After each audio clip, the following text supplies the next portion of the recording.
வணக்கம். சிலம்பத்தில் உள்ள அலங்கார பாட வரிசை இரட்டைக்கம்பு எப்படி செய்வது என்பது, இரட்டைக்கம்பில் வரக்கூடிய பல்வேறு வகையான சுத்துக்களை ஒவ்வொன்றாக பிரித்து எப்படி செய்வது என்பதை உங்களுக்கு விளக்கி கொண்டு வரோம். அந்த வகையில் இன்றைக்கி வேறொரு சுத்து முறை, அதாவது நம்ம இடுப்பு சுத்து, அரை சுத்து, தோள்பட்டை சுத்து, அதுக்கு அடுத்தது அந்த பிடரி சுத்து, இப்படின்னு ஒவ்வொரு சுத்துக்களையும் நம்ம தனித்தனியாக நிறையா செய்து பார்த்துட்டோம்.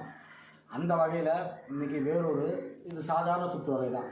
ஏன்னா இந்த வகையான சுத்துக்களை செய்யும்போது நம்மளுடைய முதுகு தண்டு அப்படி வளையும், இப்படி வளையும்.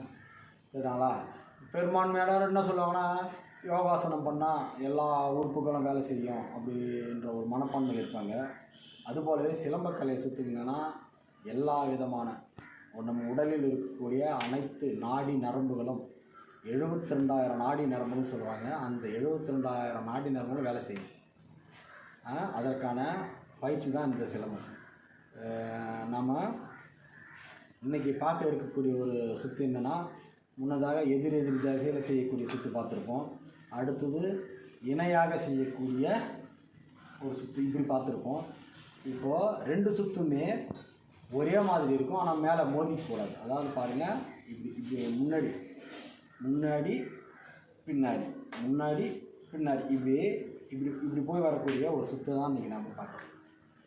இது செய்யும்போது ஒரே சமயத்தில் நம்மளுடைய மார்பு இப்படி விரியும். சரிங்களா? சிலம்பக்கலையில் நன்கு புரிந்து கொள்ளுங்கள். சிலம்பக்கலை என்பது ஒரு போர்க்கலை. போர்க்கலையை சற்று மாறுதல் செய்து அலங்காரத்துக்கும் பயன்படுத்துகிறோம்.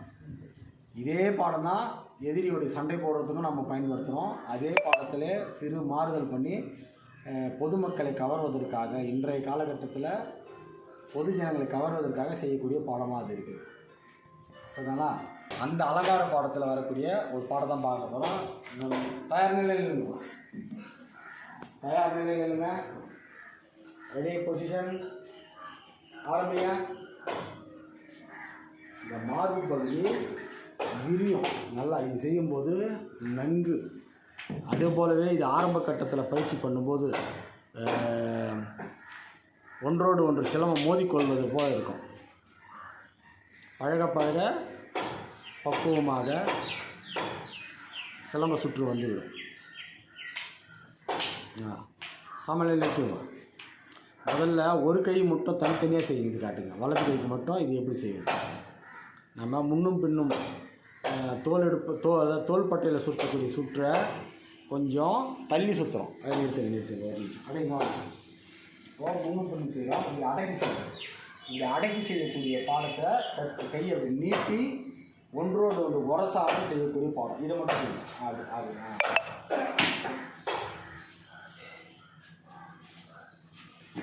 அடுத்தது இடது கை மட்டும் இப்படியே தனித்தனி பயிற்சியாக செய்து பழகிறதுக்கு அப்புறம் தான் நாம் 2 கைகளும் சேர்த்து நம்ம பழகிறோம்.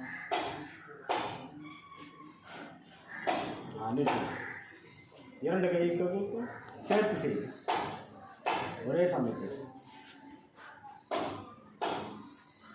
இது செய்யும்போது நம்மளுடைய மார்பு நன்கு விரியும்.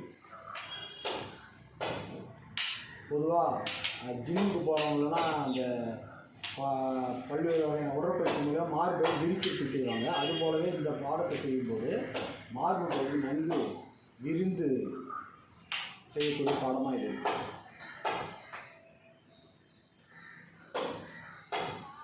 சற்று ஓய்வு எடுங்க, நிறுத்துங்க. இது போன்ற பாடங்களை நன்கு செய்து பழகணும். ஒவ்வொரு பாடமும் செய்ததுக்கு அப்புறம் தான் நம்ம டேக் பொசிஷன்.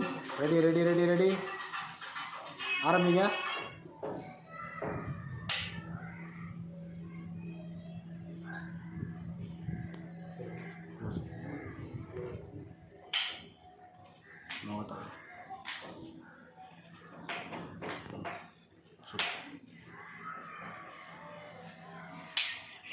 போதும். சற்று இதுவரையில் அலங்கார பாட வரிசையில் வரக்கூடிய பாடங்களில் ரெட்டைக்கம்பு பயன்படுத்தி செய்யக்கூடிய சுற்றுகளை பார்த்தோம். இந்த பாடங்களை நீங்கள் பயிற்சி பண்ணுங்கள்.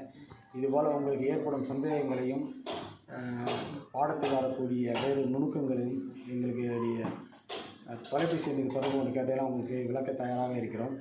மேலும் ஆன்லைன் வகுப்புகள் போய்கொண்டிருக்கிறது. அதில் இணைய விருப்பம் உள்ளவர்கள் தொடர்பு கொள்ளலாம். அடுத்த வகுப்பில் இது போன்ற வேறொரு பாடத்தில் சந்திக்கிறேன். நன்றி, வணக்கம்.